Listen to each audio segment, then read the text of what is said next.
Hello students, welcome to IS Mentorship. I welcome you all to the next lecture, that is your chapter number 15 of Geography, class 11th. ठीक है, हम foundational NCERT course में हैं, जिसका chapter number 15 क्या बताता है, life on earth.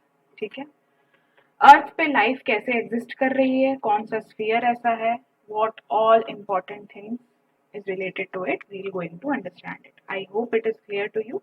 चलिए स्टार्ट करते हैं. So starting with the first term, that is your biosphere. I have already told you one diagram. Mostly मैंने हर lecture में आपको बताया है कि देखिए, for life there are three important things. First is to have a land, और land जहाँ पे होता है उसको lithosphere बोलते हैं. Next important thing is to have water. जहाँ पे water होता है उसको hydrosphere बोलते हैं. और third important thing for life is your atmosphere, और जहां पे एटमोस्फियर है उसको एटमोस्फियर ही बोलते हैं. ऐसी जगह जहां पे तीनों का मिलाव हो, जहां पे आपका लैंड भी हो, जहां पे आपका पानी भी हो, और जहां पे आपका एटमोस्फियर भी हो, उसको हम बोलते हैं बायोस्फीयर. आप देखिए, ये पर्टिकुलर बायोस्फीयर है जहां पे एटमोस्फियर भी मिल रहा है, हाइड्रोस्फीयर भी मिल रहा है, लिथोस्फीयर भी मिल रहा है. So it includes all the living components of the earth. It consists of all plants and animals, including all the microorganisms and their interaction with surrounding environment. समझ में आई बातें? सारी चीजें हैं उसमें, और उनके साथ उसका interaction भी, how all the things are interacting with each other is also defined. Most of the organisms exist on the lithosphere and on the hydrosphere as well as in the atmosphere. Most of the organisms जो होते हैं वो lithosphere में होते हैं, या तो hydrosphere में होते हैं, या एटमोस्फीयर में होते हैं. Many organism move from one realm to another. अब रिल्म क्या है? रिल्म एक पर्टिकुलर, एक वास्ट एरिया को बोला जाता है. जैसे डेजर्ट एक रिल्म है, ठीक है, एक पर्टिकुलर एरिया है. एक्वेटिक सिस्टम एक अलग रिल्म है. ठीक, तो biosphere is formed of biotic components. Organisms हो गए, पॉपुलेशन हो गया, कम्युनिटी हो गया, इकोसिस्टम हो गया. बायोस्फीयर में बायोटिक कंपोनेंट होते हैं. बायोटिक कंपोनेंट मतलब ऐसे कंपोनेंट जिनके अंदर जान है. They are able to survive, they are alive actually. ठीक है, तो ये आपका बायोटिक हो गया. इकोलॉजी क्या होता है? What is ecology? Ecology can be defined as the scientific study of the interaction of organisms with their physical environment and with each other. अब बायोस्फीयर तो मैंने आपको बता दिया. अब दूसरी बात आती है आपकी इकोलॉजी की. इकोलॉजी क्या होता है? इकोलॉजी इज नथिंग बट, अगर हम ऑर्गेनिजम्स के बीच के इंटरेक्शन को समझें, जैसे ये ह्यूमन है, ये एनिमल है, ये प्लांट है, ये हो गया आपका ऑर्गेनिज्म. यही तीन हुए मेन. माइक्रो ऑर्गेनिज्म भी होते हैं but for the time being these three. अगर when we are studying the relationship between these three components, ठीक है, कि भैया ह्यूमन पे एनिमल क्या इफेक्ट कर रहा है, एनिमल से ह्यूमन का क्या इम्पैक्ट हो रहा है, एनिमल का प्लांट पे क्या इम्पैक्ट है, प्लांट का एनिमल पे क्या इम्पैक्ट है, ह्यूमन का प्लांट पे क्या है, प्लांट पे ह्यूमन का क्या. अगर हम ये इंटरेक्शन समझ रहे हैं, प्लस ये इंटरेक्शन के साथ साथ अगर हम इसको फिजिकल इन्वायरमेंट के साथ भी अगर इंटरेक्ट कर दें, जैसे आपका हवा हुआ, पानी हुआ, सनलाइट हुआ, टेम्परेचर हुआ, मॉइस्चर हुआ, तो आपका इकोलॉजी हो जाता है. It is the study of interaction of the organisms, humans, animals, plants with their physical environment, आसपास के फिजिकल एनवायरनमेंट, तो वो आपका जो है इकोलॉजी होती है. A German zoologist Ernst Haeckel was the first person to use the term ecology. Fact for you.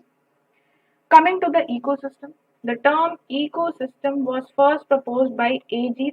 Tansley in 1935. ये दोनों आप याद रखिए. This will be a good fact for you to in your mains also. If any kind of question is coming related to these things, you can directly write.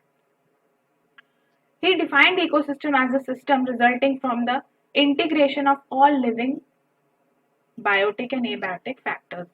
वही हो गया ना. देखो, अब दूसरे भाई साहब ने इकोसिस्टम के बारे में डिफाइन किया. इकोलॉजी क्या थी, स्टडी क्या थी. इकोसिस्टम क्या है? एक सिस्टम है. सिस्टम किस चीज का? अगर मैं बायोटिक और एबायोटिक के रिलेशनशिप को पढ़ने लगूं तो आपका इकोसिस्टम होता है. ठीक है, okay. Now let us try to understand the major components of ecosystem. ठीक है, मेजर कंपोनेंट्स इकोसिस्टम में क्या क्या होते हैं। सबसे पहला तो एबायोटिक होता है। एबायोटिक ऐसा होता है जिसमें they are not having life, they can not breathe. It जैसे temperature, sunlight, rain, humidity, soil conditions, inorganic substances like calcium, phosphorus, nitrogen, hydrogen, carbon dioxide etcetera gases बोला जा रहा है। ठीक है। दूसरा कंपोनेंट है बायोटिक कंपोनेंट्स।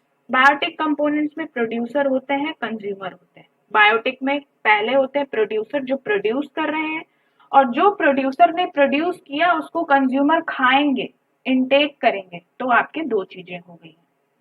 प्रोड्यूसर में कौन आएगा? Green plants, because they are providing green plants for the other, जैसे ये animals and humans to eat. Consumers में वी ह्यूमंस एनिमल्स आएंगे। ठीक है।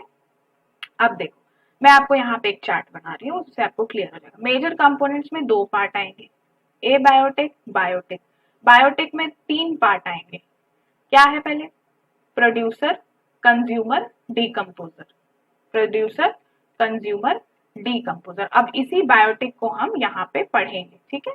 We will be looking more deep into it. अब प्रोड्यूसर मैंने बता दिया, the organisms that take their own food by photosynthesis. वो किसी और पे डिपेंडेंट नहीं होते हैं, वो अपना खाना खुद से बनाते हैं through the process of photosynthesis.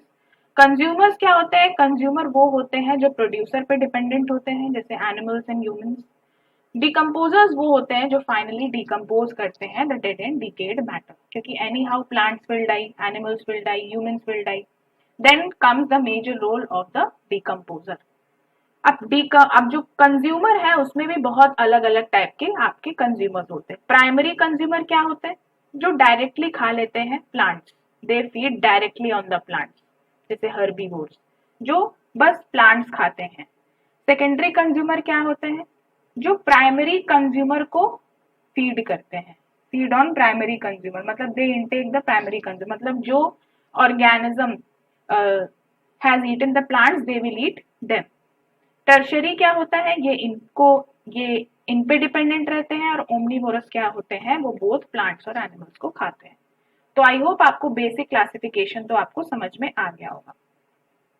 अब प्रोड्यूसर को हम थोड़ा और डिटेल में समझते हैं। The producers include all the green plants which manufacture their own food through the process of photosynthesis. The green plants are also called as autotrophs. Green plants को autotrophs भी बोला जाता है। ऑटो का मतलब खुद से, ट्रॉफ मतलब auto means self and troph means nourishing, as they manufacture their own food, क्योंकि वो अपना खाना खुद बनाते हैं इसलिए इनको ऑटोट्रॉफ बोला जाता है। Consumers, they are organisms that cannot manufacture their own food and get their food and nutrients from the producer directly or from other organisms. ठीक है।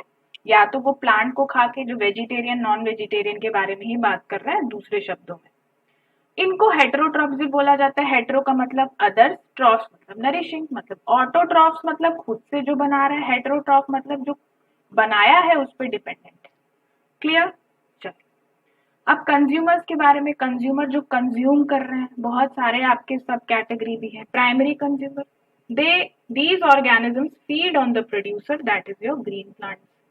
इनको हर्बीवोर्स भी बोला जाता है और प्लांट ईटिंग ऑर्गेनिजम्स भी बोला जाता है। Example grass hopper, sheep, cow, जू प्लैंकटन, स्मॉल फिशेज एक्सेट्रा। इसमें तो कुछ ज्यादा था नहीं मैजिकल। सेकेंडरी कंज्यूमर, इनको कार्निवोरस बोला जाता है। फ्लैश ईटिंग एनिमल्स, जो बस फ्लैश खाते हैं। Animals that kills and eat plant eating animals. ठीक है। जो इनको खा रहे हैं, जो प्लांट को खा चुके हैं। तो इन टर्न इनके पास दो चीजें मिलती है। पहला तो इनको कि प्लांट्स भी इनटेक हो रहे हैं, और दूसरा ऑर्गेनिज्म भी इनटेक हो रहे हैं, क्योंकि ऑर्गेनिज्म जो है वो प्लांट खा चुका है, तो इन टर्न इनडायरेक्टली उनको प्लांट्स भी खाने को मिल ही रहा है। तो ये जो है are called secondary consumers. इनको plant eating animals, herbivores are called secondary. Lion, tigers, foxes, frogs, etc. Clear? Understood? Any doubt till this point? Okay. मतलब carnivorous are those who eat herbivores. Simple. पहले आपके herbivore आएंगे. Herbivore will be eaten by carnivore. Carnivore will be, एक second, और जो आपके herbivore और जो कार्निवोर दोनों को जो खाते हैं उनको क्या बोलते हैं, अभी आपके सामने आएगा। They are carnivorous at topmost level in the chain that feed on the other carnivores or secondary consumers. इसको कोई खा ले तो ये टर्शरी कंज्यूमर हो गया, इसको हम ओमनीवोर से भी नाम से बोल सकते हैं. The person who Yeats either carnivorous animals और ईदर हर्बीवोरस. ओके, जैसे hawks, mongooses. Tertiary consumers that occupy the top trophic level and are not predated by other animals are called apex predators.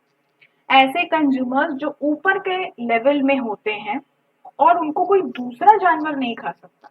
अब जैसे can you imagine tiger can be eaten by other animal, lion can be eaten by, भाई वो अपने आप में एक राजा है ना, दे आर एपेक्स, एकदम टॉप लेवल पे आते हैं. When they die, their bodies are consumed by scavengers beside decomposers. जब वो खत्म हो जाते हैं तो उनके bodies जो है scavengers consume कर लेते हैं. Clear? Okay. Some organisms eat both plant and animals. उनको omnivores बोला जाता है, जैसे humans, seagulls, foxes, etc. Detrivorous are consumers that feed on detritus. देखो एक और नाम आ गया detrivorous. ये क्या है भाई? ये ऐसे कंज्यूमर्स हैं जो बस डेड और डिकेड मैटर को खाते हैं. They only feed on detritus, मतलब डेड और डिकेड, जैसे गिरे हुए पत्ते, parts of dead trees, faecal wastage. जैसे एग्जाम्पल में ऐसे कौन है डेट्रीवोरस? आंट्स हो गए, अर्थवर्म्स हो गए, मिलीपीड्स हो गए, टर्माइट्स हो गए, सी कुकुम्बर्स हो गए. ठीक है, क्लियर. अब डिकम्पोजर्स के बारे में समझते हैं. What are decomposers? These are organisms that help decompose dead और डिकेइंग ऑर्गेनिज्म. ये ऐसे ऑर्गेनिज्म होते हैं जो हेल्प करते हैं डिकम्पोज होने को, जो डेड और डिकेड होते हैं. ये हेटेरोट्रॉफ्स होते हैं and are nature's built in recycling system. इनको नेचर का बिल्ट इन रिसाइकलिंग सिस्टम भी बोला जाता है क्योंकि वो डेड और डिकेड मैटर को वापस नेचर में जो है सिंपल प्रोडक्ट बना के छोड़ देते हैं.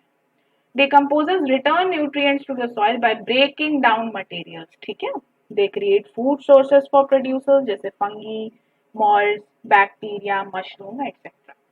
तो ये आपके classification थे. I hope you understood. Now before going ahead, I would like to introduce you with our mentorship program. This is a holistic mentorship program designed for you all so that you can crack CSE examinations. For those students who want to join this foundation program and want a mentor from the start of their preparation till their advanced preparation, तो वो foundation programme भी join कर सकते हैं. ठीक है, Riyasat sir will help you. Also one more thing, we are frequently launching batches in every month. अगस्त month में भी हमने काफी सारे बैचेज लॉन्च किए हैं. So to get enrolled in the latest batch or to get information about that, please kindly give a call on this number and we'll resolve your queries. तो चलिए अब चलते हैं दूसरे टॉपिक पे, that is your food chain. ठीक है, food chain पे चल रहे हैं. डायग्राम शायद थोड़ा क्लियर नहीं होगा, don't worry, I will explain to you. Food chain. Organisms of an ecosystem are linked together through food chain. ठीक है, जो इकोसिस्टम में जो ऑर्गेनिजम्स होते हैं वो एक दूसरे से कैसे लिंक होते हैं? फूड चेन के थ्रू. कैसे? अब देखिए, जो producers are consumed by primary consumers which in turn are being eaten by secondary consumers. ये आपके प्रोड्यूसर हैं. ये प्रोड्यूसर हैं ग्रीन प्लांट्स. इनको कौन खा रहा है? Primary consumer, herbivores. Primary consumers को कौन खा रहा है? Secondary consumer, carnivore. Secondary consumer को कौन खा रहा है? Tertiary consumer, that is your omnivore. Clear हो गई चीजें? कुछ भी इसमें इंपॉर्टेंट चीज नहीं थी. और सारी जो चीजें हैं जो डेड रिमेन है, खाने के बाद सभी चीज लोग मरेंगे. Green plants will also die, primary secondary consumer will also die. When they die they are finally decomposed. When they die they finally decomposed. ठीक है, क्लियर. अब यही जो है पूरा लिखा गया. This sequence of eating and being eaten and the result transfers of energy from one level to another is known as flow of energy. ये आपका फूड चेन है गाइस. देखो एक चेन की तरह से जो है आपका खाना बट रहा है. ये इसको खा रहा है, ये इसको खा रहा है, ये इसको खा रहा है, इसको फूड चेन. अब ये when the primary consumer has eaten your producer, it will gain energy. Energy मिलेगी. When secondary consumer will eat this, it will also get double energy because इसमें इसकी भी एनर्जी है, इसकी भी एनर्जी है. अब ये जो खाता है तो इसको भी मल्टीपल एनर्जी मिलेगी. समझ में आ रहा है? So this is your flow of energy. और हर लेवल को जो है फूड चेन में एक ट्रॉफिक लेवल से डिफाइन किया गया है। जैसे प्रोड्यूसर, कंज्यूमर, डिकम्पोजर। यहाँ पे मैंने प्रोड्यूसर, कंज्यूमर, डिकम्पोजर, एक एक लेवल आपका ट्रॉफिक लेवल बोला जाता है, दूसरा नाम दिया गया है और कुछ नहीं, it is a different name. Clear? Okay. अब दो टाइप के फूड चेन्स होते हैं गाइस, ठीक है। पहला है ग्रेजिंग, दूसरा है डेट्रिटस। ग्रेजिंग से समझ में आ रहा है, ग्रास, ग्रीन, है ना। तो ग्रेजिंग फूड चेन का कुछ नहीं है, यहाँ पे जो पहला लेवल होता है वो प्लांट होते हैं प्रोड्यूसर। यहाँ पे जो है प्लांट से शुरू होता है ये इनका फूड चेन, और ये एंड होता है, इसको कंज्यूमर 1 खाएगा, कंज्यूमर 2, कंज्यूमर 3, ठीक है। ये जो कंज्यूमर 3 है वो क्या है, कार्निवोरस है, तो carnivorous act as a consumer at the last level. ये लास्ट है आपका, ये आपका प्राइमरी है ना। और जो हर्बीवोरस है यहाँ पे वो इंटरमीडिएट लेवल पे है। Simple. This the level involves food chain varies between 3 and 5 and energy is lost at each level through excretion, respiration and decomposition। अब मैंने बताया आपको इस स्लाइड में कि यहाँ पे जो है when this is eating this, आपका एक्स्ट्रा एनर्जी तो आ रहा है, ठीक है, energy you are getting when you are eating, but anyhow यहाँ पे एक और चीज होती है, आप अपने बॉडी को चलाओगे, आप च्यू करोगे, आप डाइजेस्ट करोगे, तो हर लेवल पे एनर्जी लॉस भी हो रही है, ठीक है। Energy is lost at each level, क्योंकि एक्सक्रीशन हो रहा है, रेस्पिरेशन हो रहा है, डिकम्पोजिशन हो रहा है। तो यहाँ पे अगर 10 यूनिट्स ऑफ एनर्जी है तो यहाँ पे क्या हो जाएगी, 8 यूनिट्स ऑफ एनर्जी, यहाँ पे क्या हो जाएगी, 6 यूनिट्स ऑफ एनर्जी, यहाँ पे फाइनली 3 यूनिट्स ऑफ एनर्जी। और एक पॉइंट आता है जहां पे अब एनर्जी ट्रांसफर के लिए बचती ही नहीं है, तो इसीलिए हमेशा ट्रॉफिक लेवल 3 से 5 के बीच में ही होता है। यहाँ पे कितना है, 1 2 3 4, तो मतलब 4 है इसमें, ठीक है। कभी 3 भी हो सकता है, कभी 5 भी हो सकता है, depending upon what type of food chain it is. तो बिल्कुल दोहराई नहीं है कि हाँ आप प्लांट को खा रहे हो, you are getting more strong है ना, स्ट्रेंथ मिल रही है आपको, आप इसको खा रहे हो फिर और स्ट्रेंथ हो रहे हो, strength is you are gaining strength, but anyhow यहाँ पे जो 3 प्रोसेस है उसकी वजह से एनर्जी बहुत ज्यादा लॉस भी होती है, जिसकी वजह से ट्रांसफर अब नहीं हो सकता, C3 से C4 नहीं हो सकता, क्योंकि भैया 3 ही यूनिट बचा है ना। इस अगर वाले को 4 यूनिट चाहिए तो वो कहाँ से लेगा, नहीं ले सकता। तो दिस इज द थिंग। तो ग्रेजिंग फूड चेन समझ में आ गया। वैसे detritus food chain it is nothing but plant के बजाय अगर डेड बॉडी से शुरू हो, जैसे अगर कोई रॉटन टोमेटोज से शुरू हो, है ना, जो खराब प्लांट या फ्रूट्स या वेजिटेबल्स है जो खराब होते हैं, ये खाए जाते हैं डिकम्पोजर्स के द्वारा, ठीक है। तो ये जो डिकम्पोजर्स है ये प्रेडेटर्स इसको खा लेते हैं। तो ये जो डेड मैटर से जो शुरू हो रहा है वो डेट्रिटस है, जो ग्रीन प्लांट से शुरू हो रहा है वो ग्रेजिंग फूड चेन है। कुछ इसमें बड़ी बात नहीं, I hope you are clear with it. चलिए अब आते हैं फूड चेन, तो आप समझ गए हो, ठीक है। अब फूड चेन तो आप समझ गए हो, लेकिन फूड चेन में जैसे मान लो ये प्रोड्यूसर है, it is eaten by consumer 1, it is eaten by consumer 2, it is eaten by consumer 3। ध्यान से सुनिएगा, बहुत इंपॉर्टेंट कॉन्सेप्ट मैं बताने वाली हूँ इसी पे। अब अगर कंज्यूमर 2 का मन है ये खाने का तो वो क्या खा सकता है, नहीं, ठीक है। दूसरा, चलो इसमें अगर आपको समझ में नहीं आता है तो let me take another example. This consumer too is having only one option of eating this plant either through this C1। ठीक है, समझ में आया। इसके अलावा कोई दूसरा ऑप्शन नहीं है इसके पास। C3 का मन किया कि वो कहीं जाके दूसरी चीजों को खाए तो वो नहीं खा सकता, क्योंकि उसका फूड चेन बस यही है। लेकिन अगर क्या होगा कि अगर ये जो प्रोड्यूसर है वो खत्म हो गया, what will happen, imagine when this producer is no more, all these consumers will starve away, क्योंकि ये तो इस पे डिपेंडेंट थे। समझ में आ रहा है मैं क्या बोल रही हूँ। अब इसी को सॉल्व करने के लिए आपका दूसरा आता है जो है फूड वेब। वेब का मतलब क्या होता है, बहुत सारे ब्रांचेस होते हैं जिसमें, है ना, बहुत सारे ब्रांचेस होते हैं। तो आप देख रहे हो कितने सारे ऑप्शंस हैं एक पर्टिकुलर एनिमल के पास खाने को। जैसे ये फ्रॉग है, फ्रॉग ग्रास हॉपर को खा सकता है, फ्रॉग कैन ईट ईगल, है ना। फ्रॉग जो है, अब पाइथन जो है it can eat eagle also, it can eat frog also, it can eat rat also. मतलब एक स्नेक के पास 3 ऑप्शंस आ गए, यहाँ पे तो एक ही ऑप्शन था, लेकिन वेब में क्या हो रहा है, 3 ऑप्शंस आ गए। कैन यू सी, है ना, कैन यू सी। ये जो बैट है ये आपके छोटे पंछियों को खा सकता है, वॉल्फ को खा सकता है ना, वॉल्फ ईगल को खा सकती है।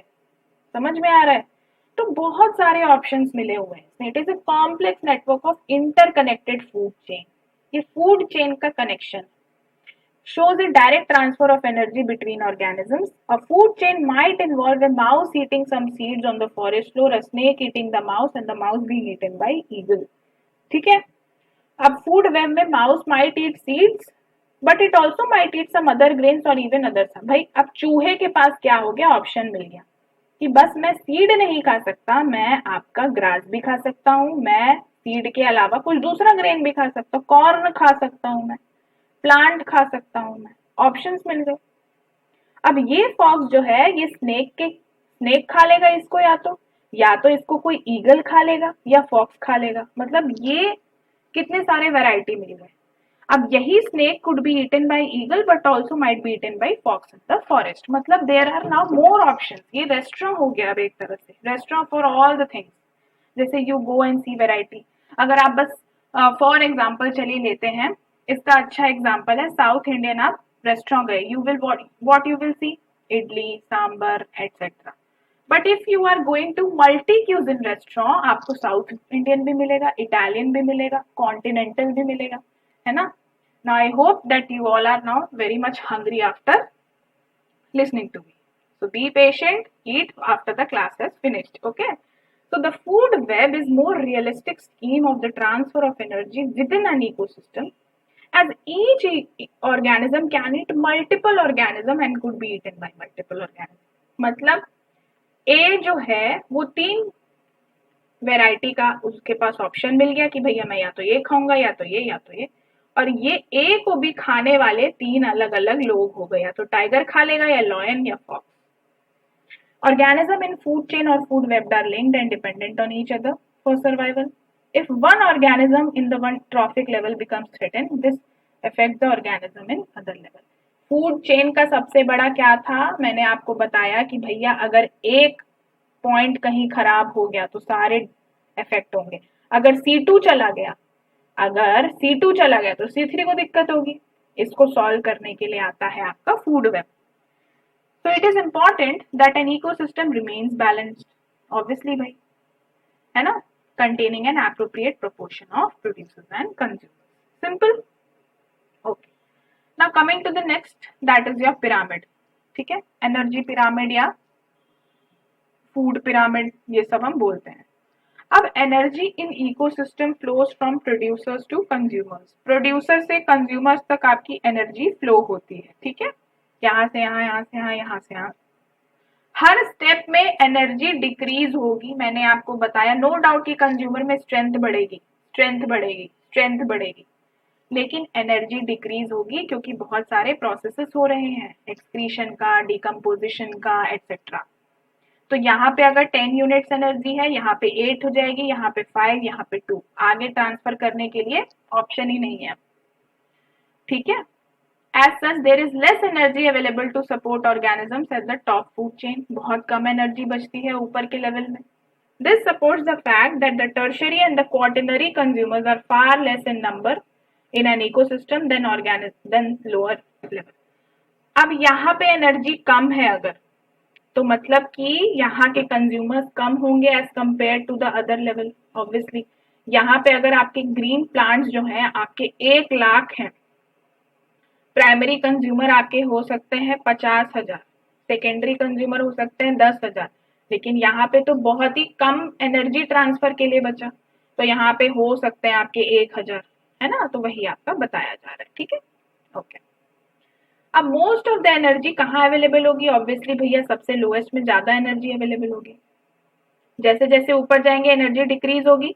It is estimated that only 10% of the energy available at one trophic level gets transferred to the next pyramid. इसमें का 10% ही ट्रांसफर होगा ऊपर, यहाँ पे जो बचेगी उसका 10% ही ट्रांसफर होगा। मतलब मैम अब क्या बोल रहे हो, मुझे कुछ समझ नहीं आ रहा, ठीक है, I will explain to you.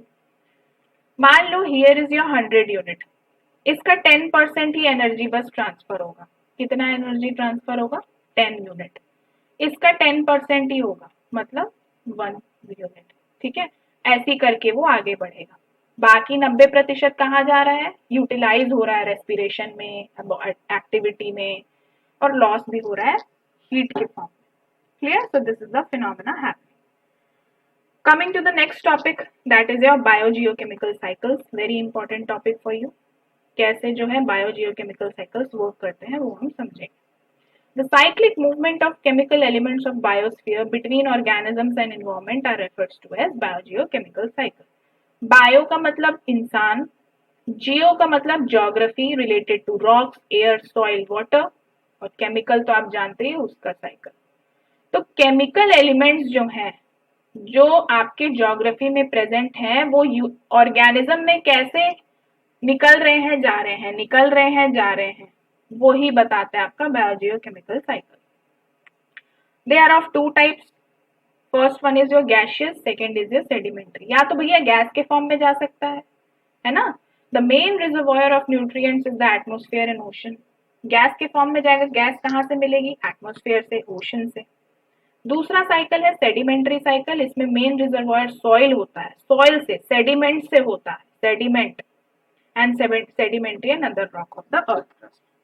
ठीक है, दो टाइप्स के होते हैं. चलिए एक एक करके समझते हैं. पहला आ गए हम कार्बन साइकिल पे. बहुत इंपॉर्टेंट कॉन्सेप्ट है ना. This will set a base for you. Carbon forms the basic constituent of all organic compounds. हर जगह कार्बन प्रेजेंट है, बेसिक है भाई कार्बन. जैसे all human beings are having ear, nose, है ना, आई, तो वैसे ही कार्बन भी हर जगह. It is one of the basic elements of all living organisms. The carbon cycle is primarily concerned with atmospheric carbon dioxide. Carbon cycle में carbon dioxide के cycle के बारे में बात किया गया. It's incorporation into organic matter by photosynthesis. कैसे वो फोटोसिंथेसिस में आता है और कैसे वो जाता है when all the biota is released. ठीक है, when human being release carbon dioxide, it is taken up by the plant. वही आपका साइकिल है. ठीक है. Decomposers like bacteria and fungi break down dead plants and animals, thereby releasing some carbon into air, water and soil. अब यहाँ पे समझ में आ गया कैसे हो रहा है भाई. Plants are taking up CO2. क्या हो रहा है? 1 सेकेंड.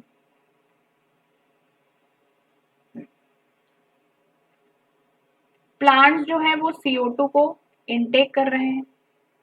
ठीक है, और यही CO2 जो है दिस इज, अब यही CO2 इसको sorry, I am really sorry, humans are take humans 1 second.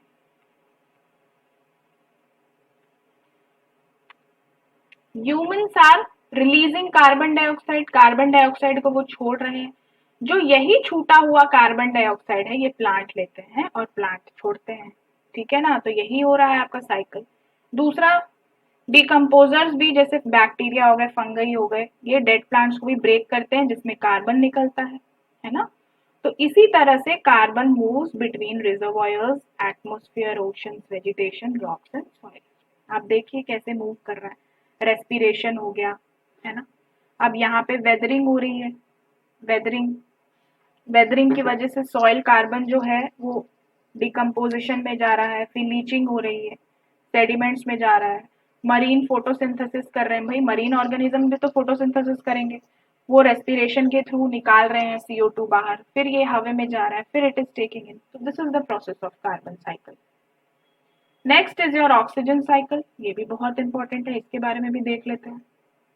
In the biosphere, the main processes in the oxygen cycle are respiration and photosynthesis. भैया दो important processes हैं, respiration, photosynthesis. Respiration is by humans, photosynthesis by plants.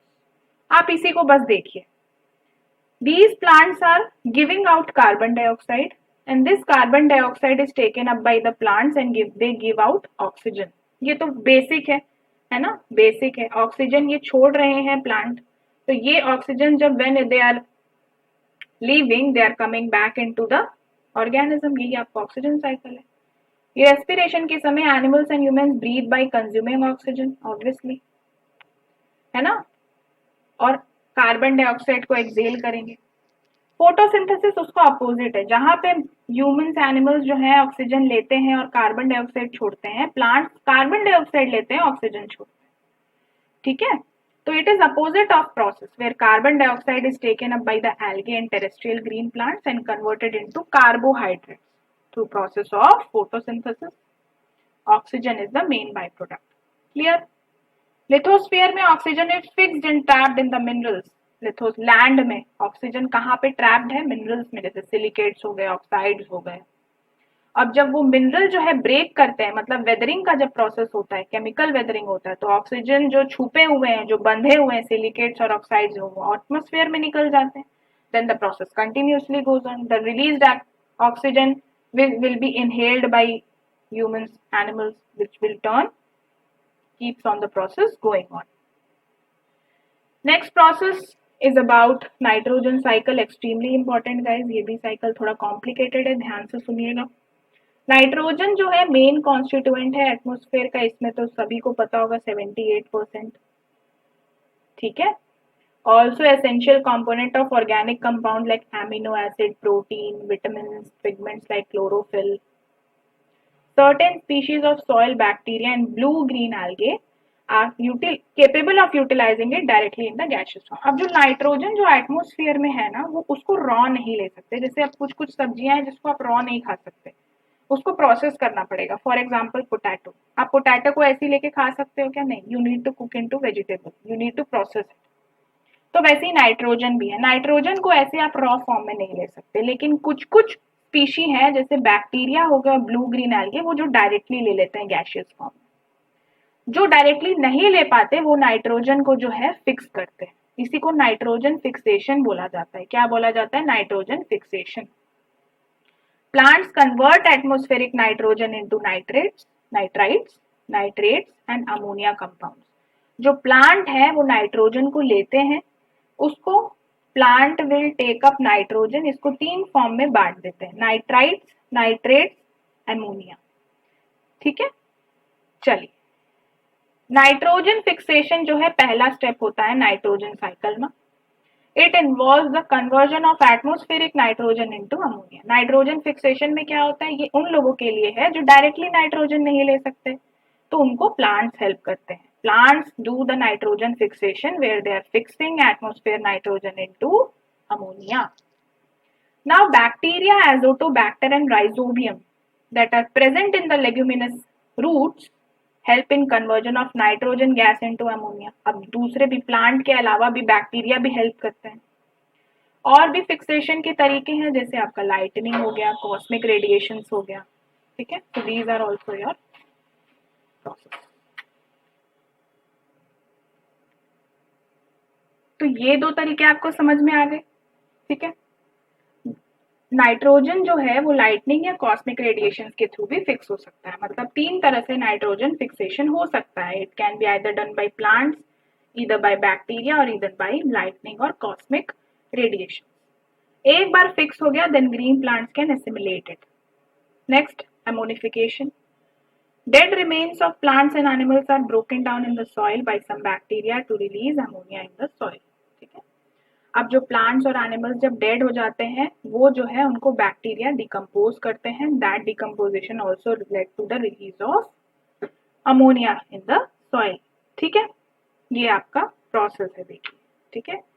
पूरा process देखिए, fixation हो रहा है, denitrification हो रहा है, डीनाइट्रीफाइंग है, मतलब जो डीनाइट्रिफिकेशन मतलब नाइट्रोजन जो दबा हुआ था डेड और प्लांट्स और एनिमल्स में, वो डीनाइट्रीफाई हो रहा है, going back into the atmosphere.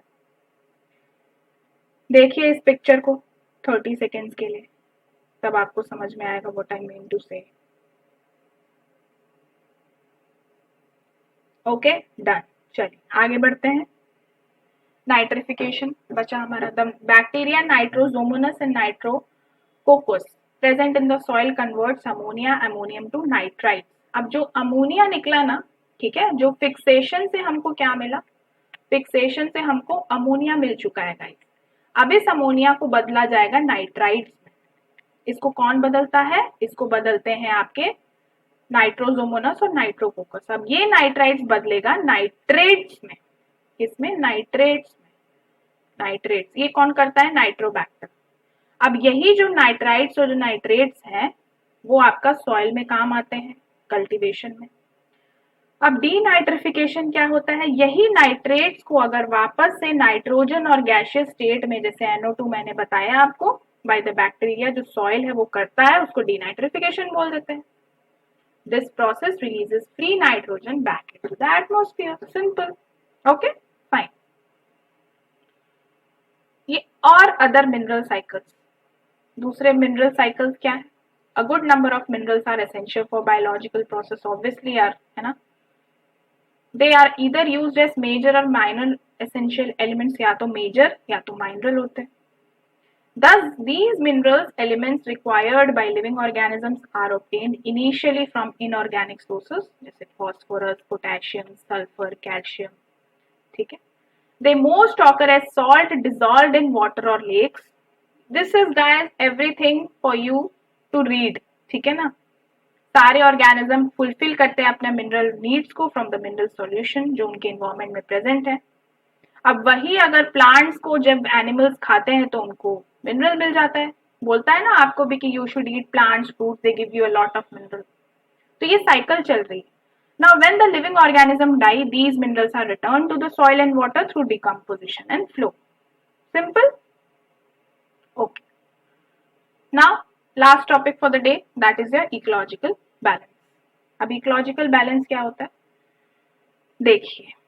It is a state of dynamic equilibrium within a community of organisms in which genetic species and ecosystem diversity remain relatively stable, subject to gradual changes through natural succession. Ecology का balance होना, वही आपका ecological balance. Dynamic equilibrium है, dynamic मतलब change होता रहता है लेकिन वो अपना स्टेट नहीं बदलता। अब जैसे आपका एज चेंज हो रहा है हर साल, लेकिन यू आर एक्स ओनली ना, your name is X but you are X only, that is your balance, that is the balance you are possessing, ठीक है। यही है, it can be defined as the stable balance in the number of each species in ecosystem। 5 काऊ है तो 5 ही काऊ है, कभी 4 हो रहे हैं तो कुछ समय बाद फिर एक और ऐड हो जा रहा है। ecological balance may get disturbed due to human interference, the introduction of new species or natural hazards। Disturb भी हो सकते हैं ह्यूमन इंटरफेरेंस की वजह से, है ना। अब फ्लड आ गया, एंथ्रोपोजेनिक एक्टिविटीज, इंडस्ट्रियल रिलीज, इसकी वजह से भी दिक्कतें हो सकती हैं। इसके वजह से बहुत सारे कैलामिटीज हैव हैपेंड, जैसे डिजीज हो गया, landslide, flood, climatic changes etcetera. Clear guys, till this point everything is clear. हाँ, एक और टॉपिक बच गया हमारा, बायोम्स के बारे में समझ लेते हैं। What are biomes? देखिए, biome is plant and animal community that cover a large geographical area. मतलब मैं आपको अगर एग्जांपल दूं तो डेजर्ट का देखिए, डेजर्ट में प्लांट किस टाइप के मिलेंगे? अलग, जिसमें लीव्स कम होते हैं, कैक्टस हो गया आपका, थॉर्नी बुशेस हो गए आपके। एनिमल्स कैसे मिलेंगे? Those animals which can survive years without having water, जैसे कैमल्स हो गए, रेड सैंड पाइपर हो गया, स्नेक्स, है ना। तो ये जो आपका जो प्लांट और एनिमल कम्युनिटी जो एक बड़े से ज्योग्राफिकल एरिया को कवर किया है उसको बायोम्स बोलते हैं। डेजर्ट, ग्रासलैंड, फॉरेस्ट, एक्वेटिक, ये सब अलग अलग। According to IG Simmons, the most extensive ecosystem unit in which convenient to designate is called a biome। बड़ा इकोसिस्टम को बायोम बोला गया, जिसका अलग प्लांट, अलग कम्युनिटी है, अलग एनिमल कम्युनिटी है, that is the thing. Finally, the biome can be defined as the total assemblage of plant and animal species interacting with specific conditions। अलग अलग इंटरेक्शंस भी इनमें हो रहे हैं, जैसे इंटरेक्शंस में जैसे temperature, rainfall, humidity, soil conditions. 5 major types हैं बायोम्स के वर्ल्ड में: forest, desert, grassland, aquatic and your altitudinal. ये आपको याद रखना है, ठीक है। फॉरेस्ट अलग है, डेजर्ट अलग है, ग्रासलैंड अलग, एक्वेटिक और एल्टीट्यूड अलग। So this is all about your this chapter number 15, life on earth. I hope you enjoyed the concepts. Now I am ending the lecture. We'll meet in the next lecture, that is your chapter number 16 of your geography class 11. So till then, please keep revising and stay motivated. Hello students, welcome to IS Mentorship. How are you all?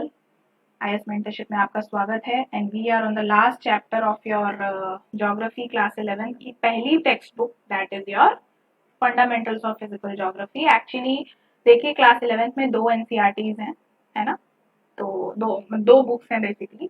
तो ये वाली book का chapter 16 will be your last and this is about what, this is about biodiversity and conservation.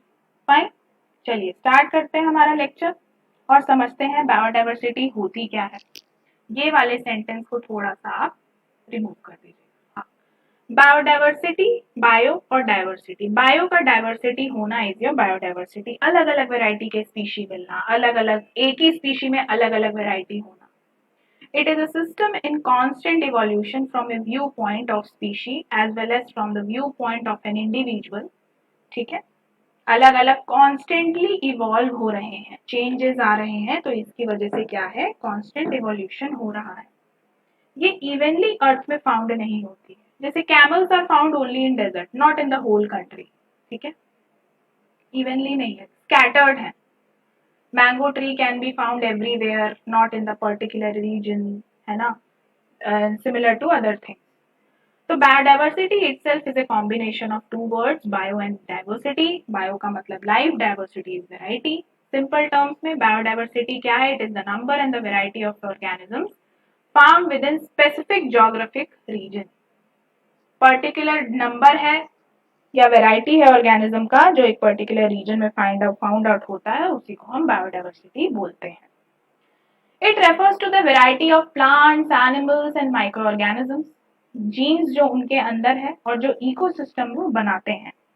Relate करता है variability among the living organisms on the earth, including the variability with in and between the species and that with in and between the ecosystem. दो species के बीच में क्या आपका difference है वो देखता है, प्लस आपका एक इकोसिस्टम और दूसरे इकोसिस्टम में भी क्या डिफरेंस है वो भी आपका देखता है। कौन? बायोडाइवर्सिटी। बायोडाइवर्सिटी जो है 3 लेवल पे डिस्कस किया जा सकता है। First is genetic, second species, third is ecosystem. चलिए देखते हैं। आगे जाने के पहले पहले आप इस फोटो को देखिए। ऑल आर शेल्स, सारे शेल्स हैं, आपको दिख रहा है? शेल्स हैं, शंख जैसे जो आपको बीचेस में मिलते हैं। You are also very fond of collecting it.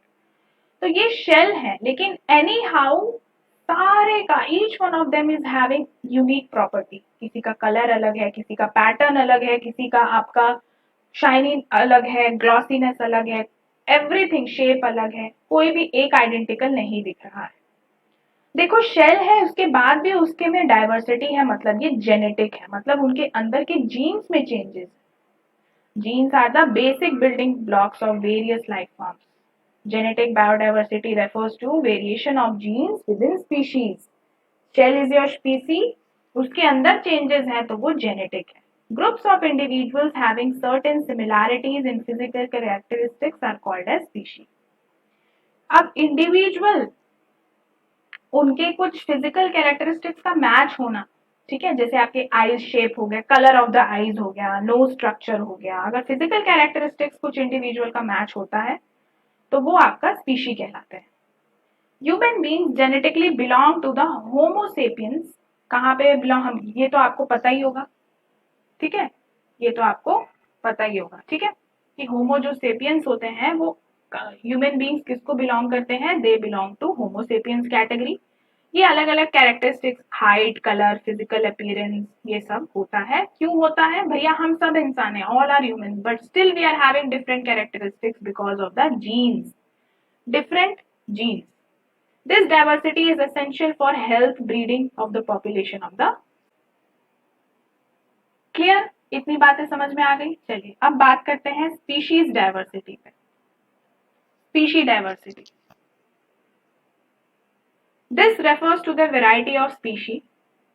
It relates to the number of species in defined area. Species का डाइवर्सिटी होना मतलब ये वेराइटी ऑफ स्पीशी से रिलेट करता है, ठीक है। नंबर ऑफ स्पीशी कितने हैं एक पर्टिकुलर एरिया में, जैसे यहाँ पे देखिए कुछ अलग है, यहाँ पे अलग है, यहाँ पे अलग है, लेकिन सारे एक ही रीजन में है, रीजन ए, तो ये आपका स्पीशी डाइवर्सिटी होगी। ये उसके रिचनेस से मेजर किया जा सकता है। रिचनेस मतलब how much quality and quantity it is having. abundance and type, richness, abundance and type.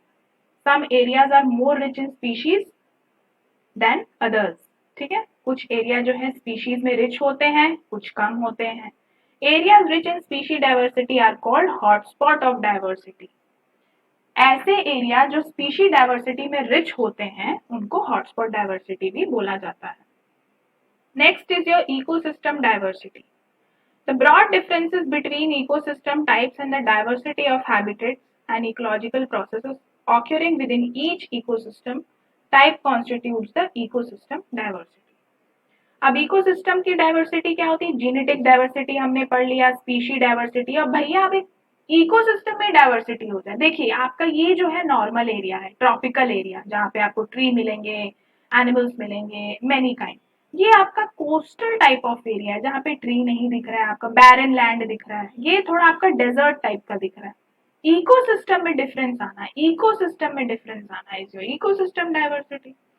The boundaries of communities and ecosystems are not very rigidly defined. ठीक है? Thus, demarcation of ecosystem boundaries is difficult and complex.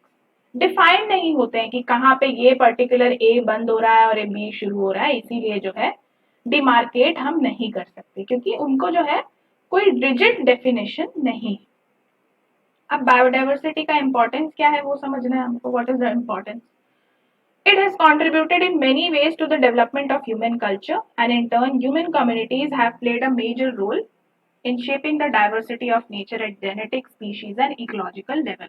ठीक है, बहुत importance है भाई biological biodiversity की। अगर biodiversity नहीं होता तो अलग अलग चीजें, अलग अलग इनोवेशंस, अलग अलग आइडियाज, अलग अलग इश्यूज कैसे आते, है ना?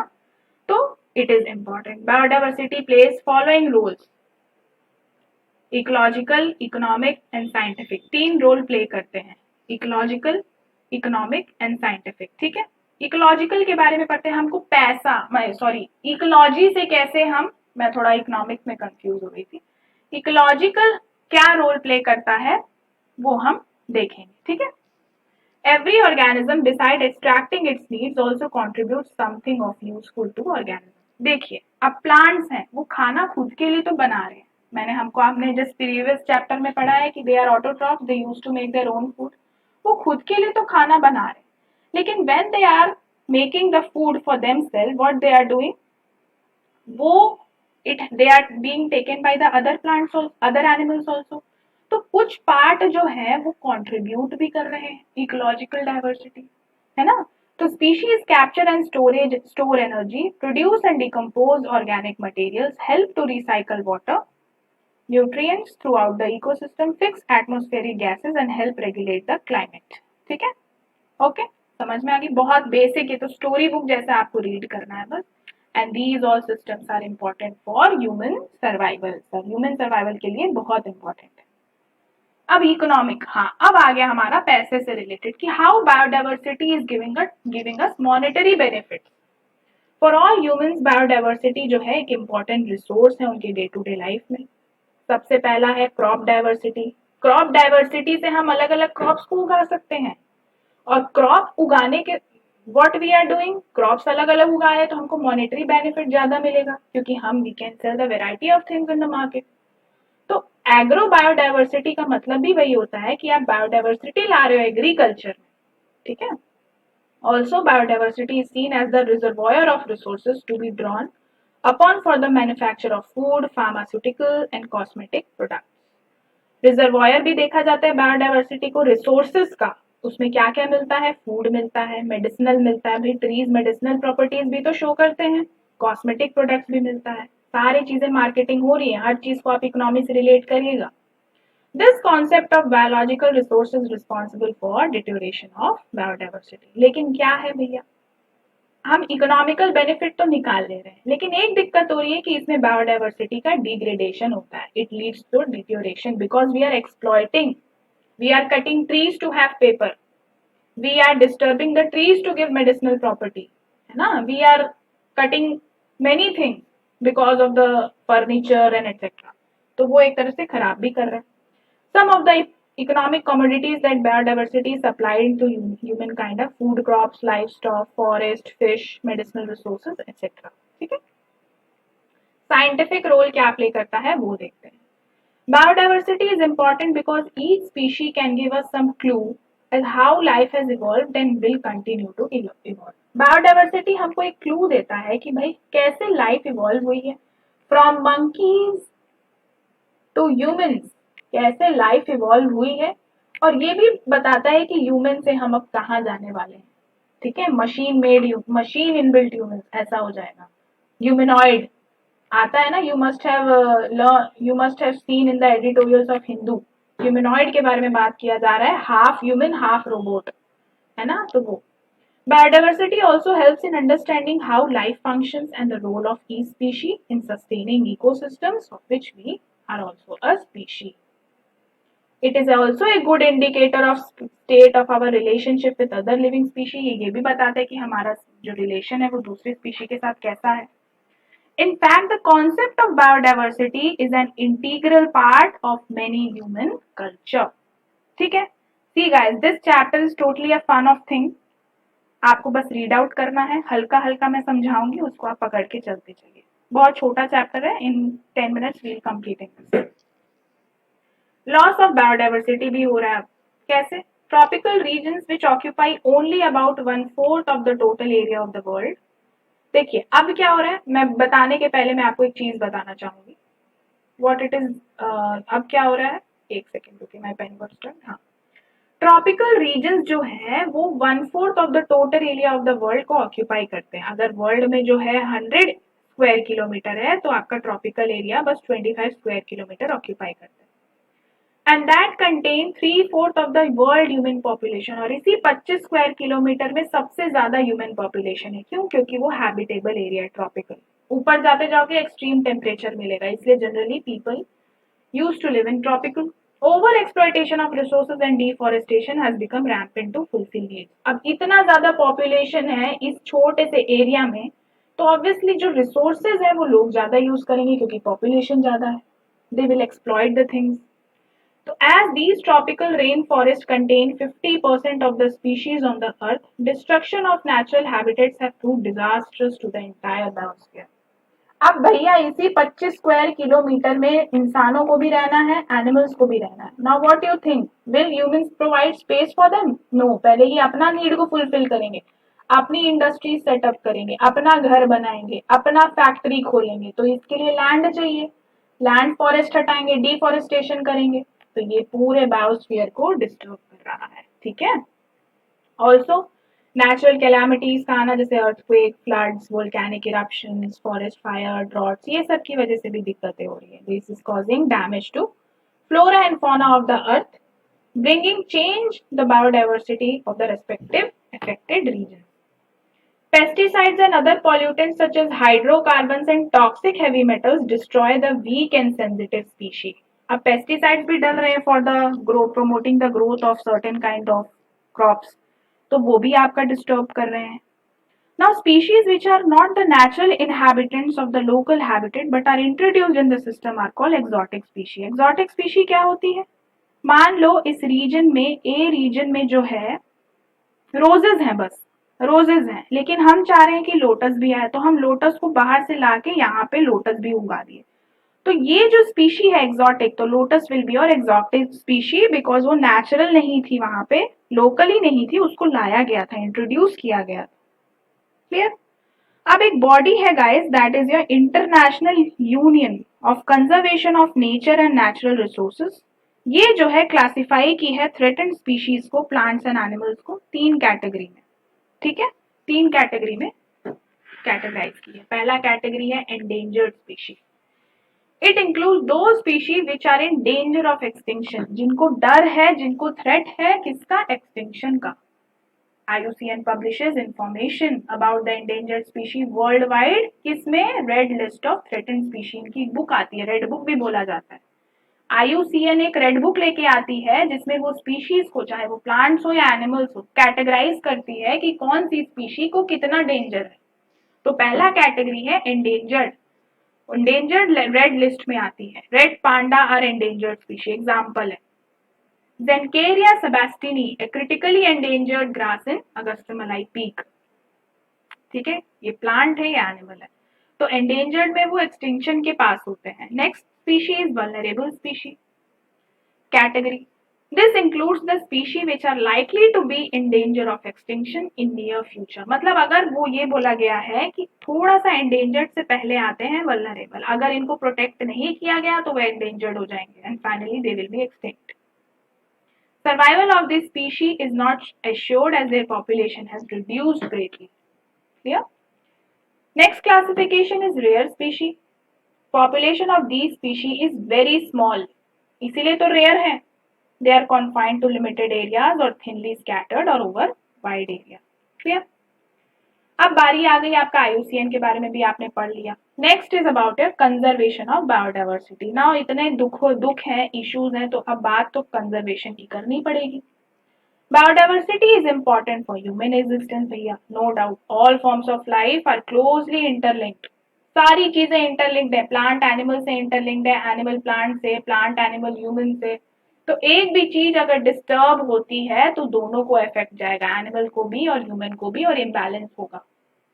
तो there is urgent need, people को अवेयरनेस किया जाए, अवेयरनेस दिलाया जाए कि भैया इन्वायरमेंटल फ्रेंडली करो, सोलार यूज करो, विंड एनर्जी प्रमोट करो, ठीक है, ये सब चीजों को करो, so that we can live harmonious, है ना, ये सब चीजें हैं.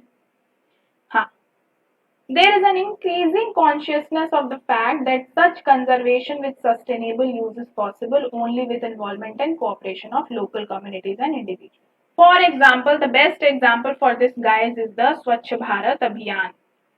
स्वच्छ भारत अभियान सक्सेसफुल तभी हुआ जब लोगों ने भी अपना हाथ जोड़ा, साथ में मिलकर उन्होंने काम किया. अदरवाइज गवर्नमेंट तो ले आती कि हाँ हमको भैया क्लीनिनेस हुआ, ओपन डेफिकेशन फ्री इंडिया बनाना है, बट जब तक लोकल कम्युनिटी, जब तक पीपल का पार्टिसिपेशन नहीं होगा, we can not do anything.